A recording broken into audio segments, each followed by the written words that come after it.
Well, today is graduation day here in Tell City, and so we're going to be throwing a get-together for Grant. And so for Reverent Cooking, we are smoking today.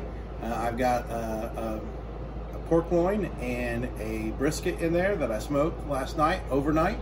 We'll be having a lot of fun today. Here in the middle of the video, I'm going to show you last night how I put together the rub, how I got the meat ready, and how I prepared it and stuck it in the smoker. I just want to apologize in advance because that section of the video is a little shaky. I didn't realize that my table rolled as much as it did, and so I hope that doesn't bother you, but I hope you enjoy this video. I'm actually getting ready to smoke some brisket and pork loin, so I wanted to show you guys how I make my rub, and then we're going to get the smoker ready and we'll get that done, and then we'll come back in the morning after it's smoked all night and I'll show you the finished product. So first thing we're going to do is we actually need to get our smoker box ready. So I'm going to measure out my chips. I'm using Hickory chips because I'm using both beef and pork here. So we want to make sure we get a good flavor that works. So what I like to do is fill my smoker box up with the dry chips, so I know approximately how many chips I'm going to need. So that's a little bit more than what I need, but it should be good. Take this, dump it in my water over here. A bowl of water. You want to make sure you submerge all your chips so that they, part of what submerging your chips and soaking in the water gets it ready so that the smoke will be last a lot longer, and therefore you get a better flavor. So for my pit crew over here, put the box in, close the door, and start the preheat. Thanks, Braxton. So, time for the rub. So what this is a rub I found online. I've kind of augmented it to myself, to my needs and what I like and flavors.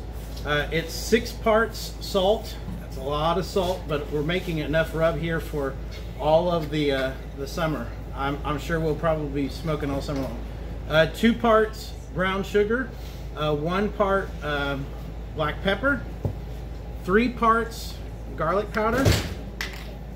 There's 1, 2, 3, and I'm getting garlic dust up in my face. 2 parts onion powder, 1,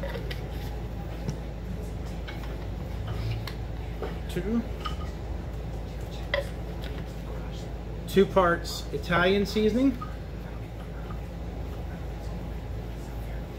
Each of these parts that I'm using, these little containers from Walmart, are about 1/2 cup each, so that's what I'm using for my part measurement. So like I said, 2 parts Italian seasoning. So we've gone with 3 cups of salt, a cup of brown sugar, 1/2 cup of black pepper, 1.5 cups of garlic powder, 1 cup of onion powder, 1 cup of Italian seasoning, and now I'm putting in 1 cup of paprika. And I like the smoked paprika flavor, but you can use regular paprika. So 1 cup of paprika, 1/2 cup of cayenne pepper. I like just a little bit of heat. My family doesn't like a lot of heat, so I just use 1/2 cup of cayenne. 1/2 cup of mustard powder.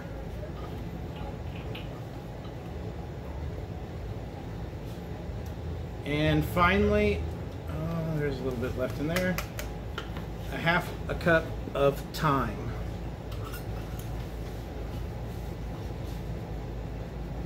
Shake all that in there. Now, luckily I have a bowl here, and that's got a form-fitting lid. I forgot a spoon, but with this form-fitting lid, we should be able to push this on here, and we'll shake to combine our rub. So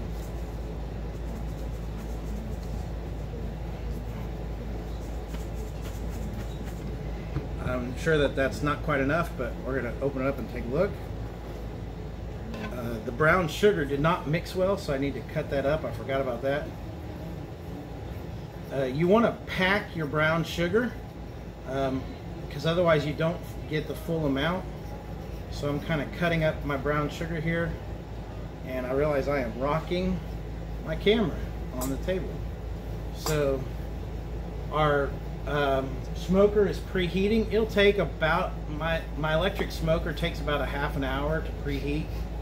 So it takes a little bit, so that's why I want to do that first, and then I can make my rub, I can get my meats ready, and we'll just kind of go from there. So again, kind of shaking it up to combine because I forgot a spoon, but that's okay.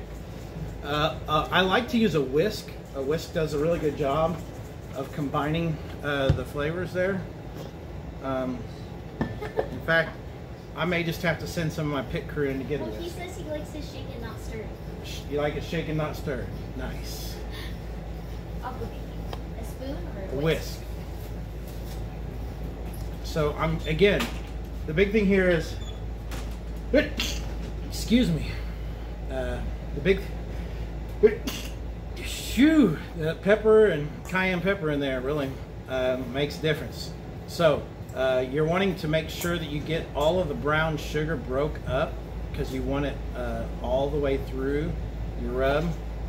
I'm just kind of right now cutting into it, and Leah's got me a nice whisk, so thank you Vanna. So I'm going to stir this good. It's going to be a really pretty orange color when you're all said and done. All that paprika and the cayenne with the salt, it's going to combine well. The yellow from the mustard, the yellow from the garlic and the onion, it just makes a nice, pretty looking rub. Nice orange colored rub. Like I said, I use this almost universally for everything that I smoke, whether it's beef, pork, chicken. I probably would not use this on, we got some salmon from one of our parishioners. Thank you, Vicky and Spike Christopher, for that gift. Looking forward to trying that, but I wouldn't use the rub on salmon. But just about everything else you'd smoke, ribs, you know, you can do all kinds of stuff with this rub. This is kind of my universal rub. You could do some, if you're not a big garlic person, instead of, I added extra garlic from the original recipe, you could cut the garlic back. If you don't like the oniony taste, you can take that out completely. Some people don't like mustard, you could take that out. You could also add in other things if there's some kind of flavor you like. If you're a big oregano fan, you can add in some extra oregano. If you like basil, you could add in extra basil. So it's really kind of experiment with rubs, find out what you like, and go from there. And so I'm sorry, this video is probably going to be annoying to watch with all of the shaking here. So I've got my rub just about done, which brings us to preparing the meat.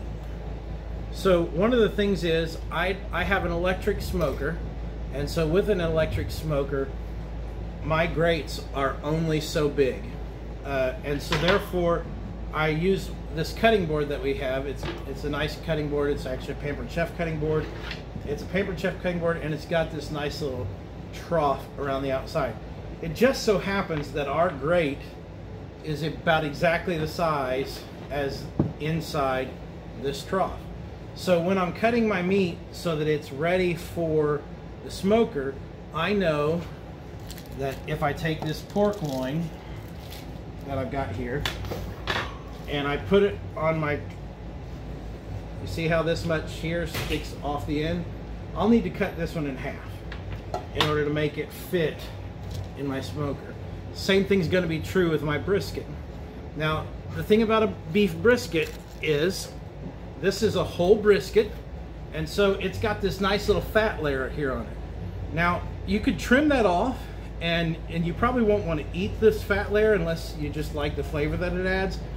But the fat layer is really important for the smoking process because it keeps your brisket moist. And so what I'll probably do is I'll cut this brisket in half. The thinner part I'm going to put on the top. The thicker part I'm going to put all the way down at the bottom of my smoker so that it gets the most of the heat. Again, you're not going to be smoking this very high, about 225 degrees. You could probably do it in about 6 hours for the pork.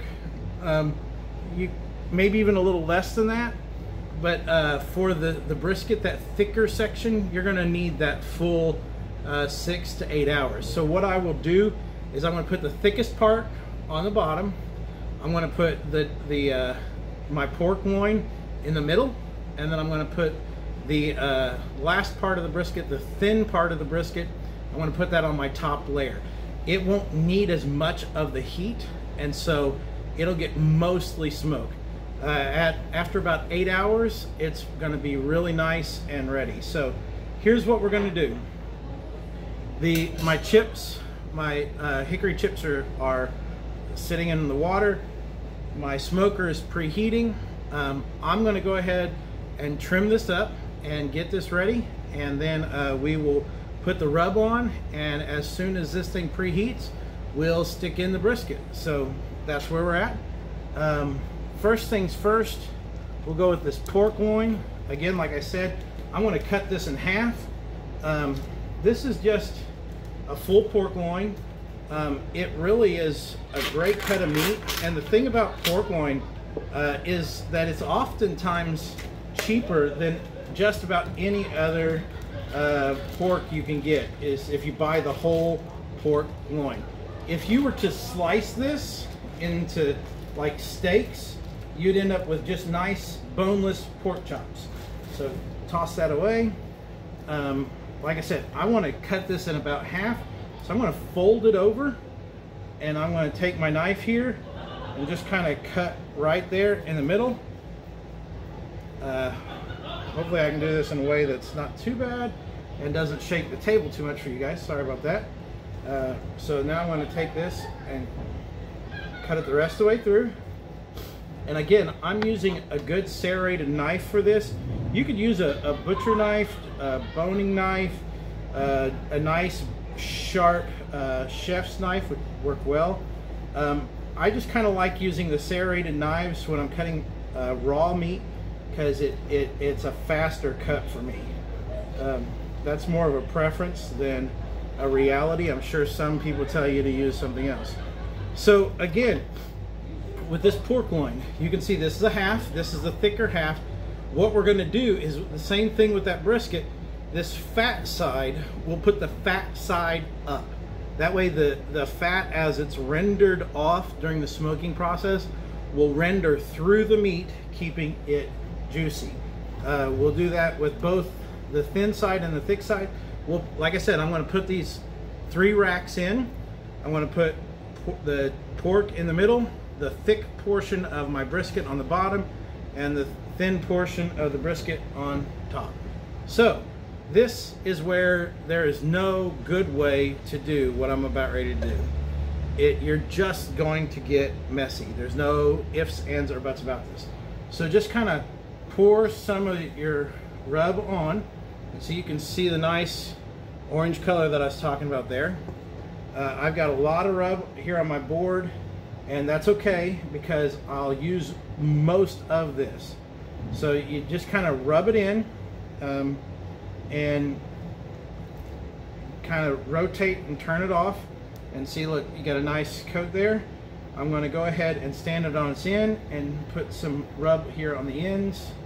Kind of rub it in, turn it on its back, grab some more rub. And I did wash my hands before I started this. I realize I've touched the meat, but as you can see, I'm already getting rub all over my hands, so it's kind of creating that nice thick coating. Make sure you get some into every crevice. This gets really good flavor. And on this end,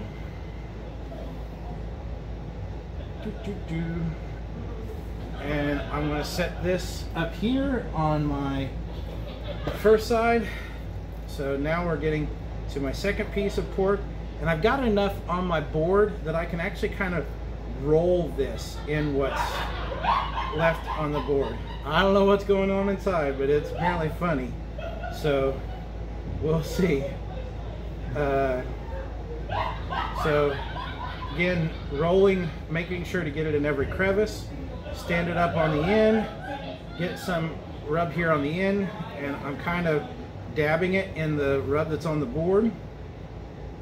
and there's the other end. Again, fat side up. So next I'm going to go ahead and start doing my brisket. So we're going to pull this out of its package. Again, a brisket is relatively inexpensive cut of meat as beef goes. I mean, it's still going to be expensive. This whole thing is almost 12 pounds, I believe. Let me look at the label. This one here was 17 pounds, 16.98 pounds. So I'm going to pull this out, and well, I'm going to try to pull this out. Let's see if I can get this done. The brisket is a great cut of meat, but like I got this one here for $1.99 a pound. We watch for briskets to go on sale, and we pick them up every chance we can get. So this is a whole brisket, 17 pounds worth. Kind of pull it out of its package, throw that package away, and again, I've already got some of the rub on my board, so I'm making use of that. I'm going to cut this into two sections, like I said before. I'm going to cut it into the thicker section and the thinner section, and I'm going to try and find where the thinner section really meets. So I'm just going to cut through here, and this would probably be where a bigger knife would be better for this cut of meat, but this happened to be the knife that I had grabbed earlier. So I'm going to cut this through. Kind of folding it there so I can cut through the thicker back section. This is where the fat back is. It's not really the back of the, but again, because my smoker is a smaller electric smoker, I can't fit the whole thing in one length. So I'm going to put this part down.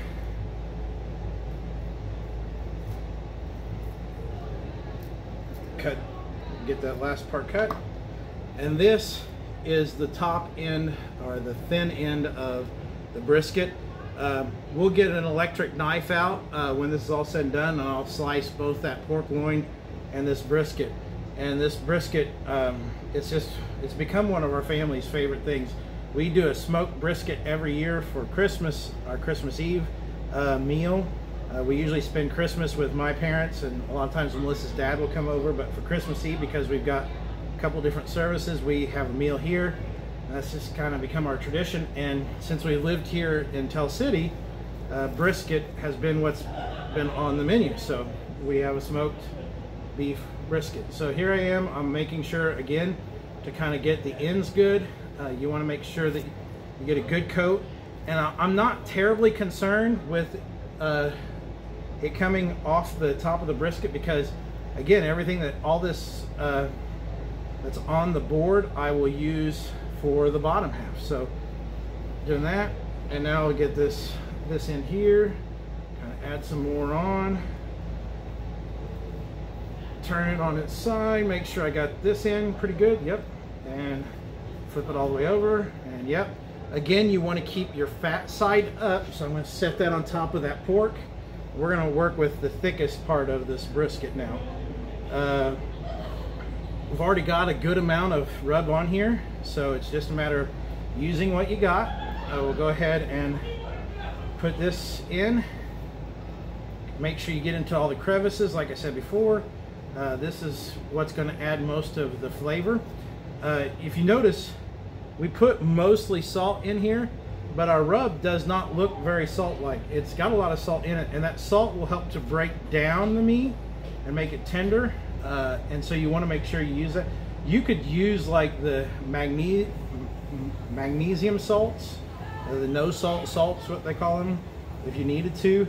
You could cut out most of the salt, but you're going to want to do something to help keep your meat from getting tough. And so whether you use like an Adolph's tenderizer, or to substitute for some of the salt, or you use the magnesium salt of some kind, that's just going to be a needed part of your rub recipe. So I'm going to get another handful. We're going to do this bottom side here, the non-fat side. Make sure that I get a good amount of rub on here. And check this last side. There we go. And there we go. I'm going to pull this back. See how there's that crevice in there? I want to put some rub in there just to give that extra flavor. I'll make sure you get into every crevice. So there's my thing. Again, fat side up. So my 4 pieces of meat are ready.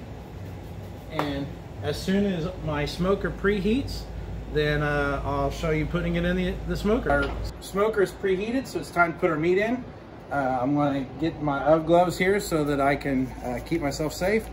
This gets really hot, and you got to make sure that you're doing this as quick as possible. So put my 2 gloves on, come over here, open this door. First thing we're going to do is we're going to pull out these our grates. Take 2 out at a time. Again, like I said, we're going to put the thickest piece on the bottom. So I'm going to start from the top. Like I said, I want to put this piece of brisket on the very top. And so we're going to put that one in first.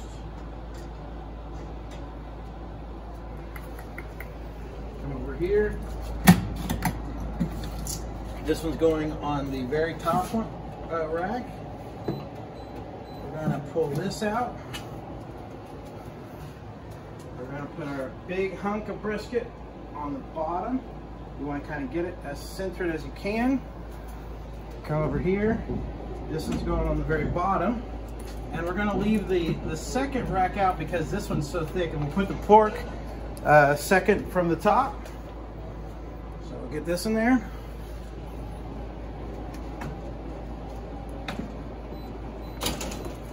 And look at that. Last thing we're going to do is we're going to put our chips in. So you take this out, we're going to go ahead and close this up. This is where it gets a little tricky. So I need to take this lid off. I'm actually going to set that down. Take this off. Set that on top of it. Pull off the lid. Get it off. Hot. Told you it's hot. Hot, hot, hot. Turn this around to where it gets to the cold side. There we go, it's coming off.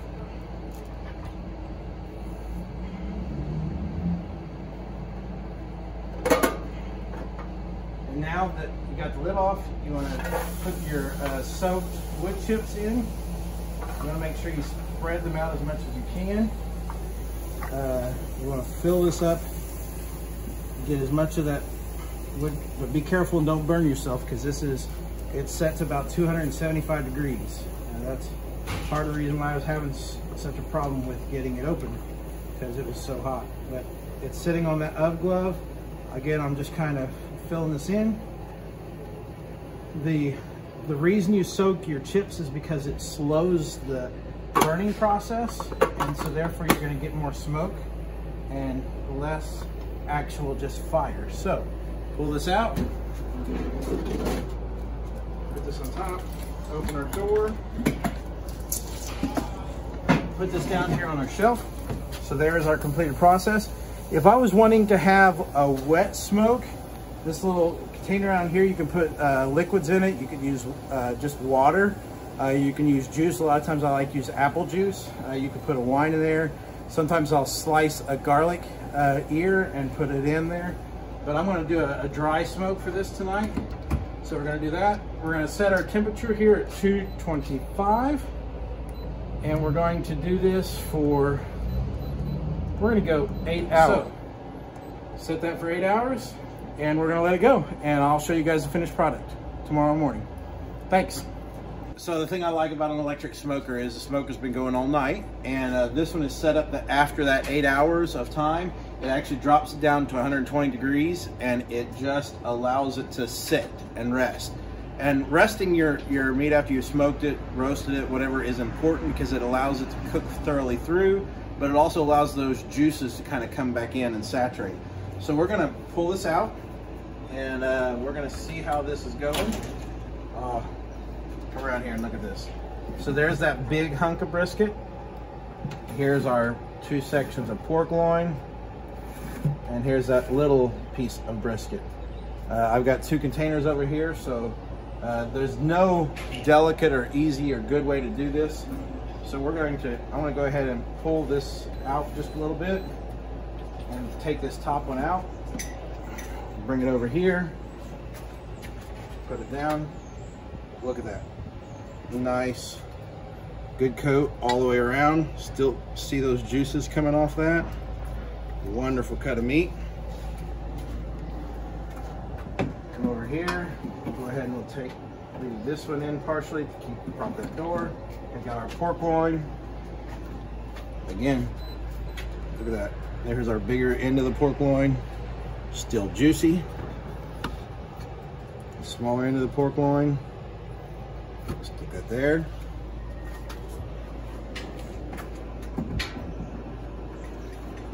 And our last piece, the big boy.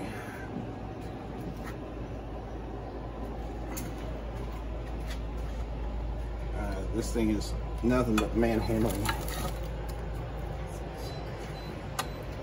Pull that off. Gonna have to clean up the mess.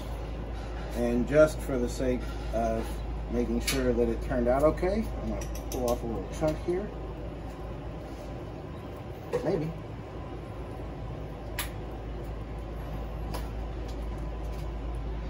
Very good. Can't wait for it. Hope you guys have learned a little bit about smoking and the process. It's pretty easy, it's pretty straightforward. And I'll see you next time for Reverent Cooking.